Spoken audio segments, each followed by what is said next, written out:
other definition of cognitive dissonance, or other, I guess, root cause, is when you're exposed to new ideas, opinions, beliefs that are not your own and stand against your longly held traditions, longly held beliefs, and now you're confronted and conflicted with a new idea or new train of thought.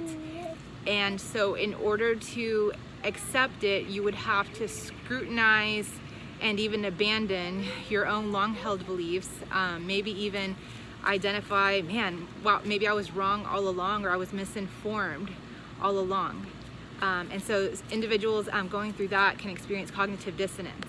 I think that second definition is really, hey baby, I think that second definition is really where most of us are going to find ourselves through this entire experience, through the social reconstruction initiative, as we are exposed to new trains of thought, different perspectives, even on our doctrine, on theology, on social issues. These are going to be some challenging topics. So, cognitive dissonance. The next definition is reframing. Reframing, think of a picture and imagine it's a picture of a person sitting down with their hands crossed across their lap. And if you have a tiny little frame that only goes around the hands, you would think it was a portrait of hands. But if you got a bigger frame and it covered the whole picture, went around the whole picture, you would see that it was actually a portrait of an entire torso.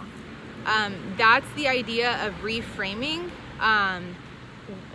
It's a metaphor, obviously. So whatever the frame is around your mental frame is another way of saying your perspective. So you can see the same situation or even the same experience. You can say, oh, that was an awful experience, or oh, you know, that was the worst part of my life. Or you can reframe it and say, wow, that was an experience that was really the beginning of my next season.